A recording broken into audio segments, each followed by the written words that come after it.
My wife went to a party. Because she was tired of my problems, I never thought I would experience the kind of betrayal that feels so personal. It cuts deeper than any argument, any lie, or any secret ever could. But that night, everything I believed about my marriage and trust unraveled. Her name is Jessica. We had been married for 7 years. We shared a home, bills, responsibilities, and dreams of a future together.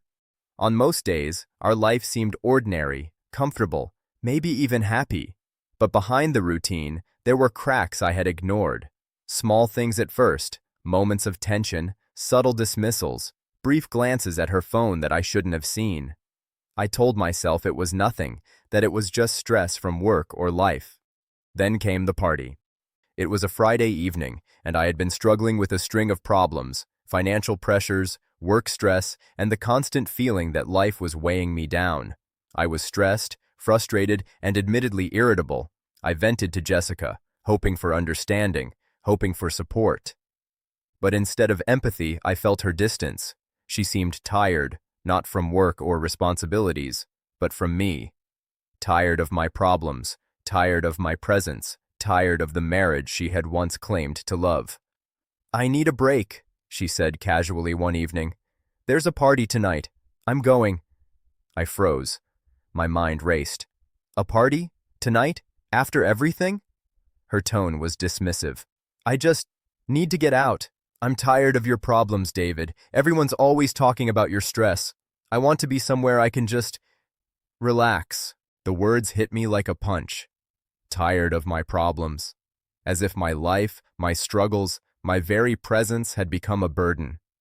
I wanted to argue, to beg, to make her understand, but the reality was clear. She had already made her choice.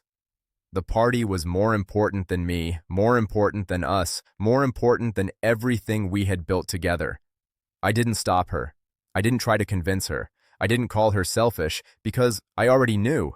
Instead, I stayed silent, letting the weight of her words sink in. I realized that her leaving wasn't just about a party. It was about her inability, or unwillingness, to share life's burdens with me. It was about the fact that she had quietly stopped seeing me as a partner and had started seeing me as a problem. When she returned from the party, I could see it in her demeanor. Laughter, energy, and a carefree attitude that I hadn't seen in years. I asked how it was, expecting some acknowledgement of the hurt she had caused, some apology for dismissing my struggles. But she simply shrugged. It was fun. I needed it. The betrayal was complete. Not because she went to a party, but because the reason she gave made me feel small, unworthy, and abandoned. My marriage, my trust, and my emotional labor meant nothing compared to an evening of fun. I spent that night reflecting. I realized that love, at its core, requires partnership, empathy, and shared responsibility. If one person feels burdened by the other, not by circumstance, but by choice, then the foundation of the relationship is broken. I didn't yell, didn't cry, didn't beg. I simply understood that this marriage had reached its limit. The following days were quiet. I focused on myself, my work, and my own emotional healing. I reached out to friends, sought advice, and slowly began to reclaim the dignity and self-respect I had allowed to be diminished over time. I recognized that her choice to go to the party because she was tired of my problems was not just a betrayal, it was a sign that she would never truly see me as an equal partner. Eventually, I confronted her, calmly, without drama. I explained how her words and actions had affected me, how they revealed the true state of our marriage, and why I could no longer continue in a relationship where my struggles were a burden rather than a shared challenge. She didn't argue. She didn't cry. She didn't try to justify herself. She simply nodded, as if she had known all along that this moment would come. I walked away. Not out of anger, not out of spite, but out of self-respect. I stopped investing in someone who had already chosen escape over empathy. I stopped trying to fix a marriage that had no foundation left. And slowly, quietly, I began to rebuild a life that centered on understanding, mutual respect, and true partnership. The lesson was harsh, but clear. Betrayal isn't always loud.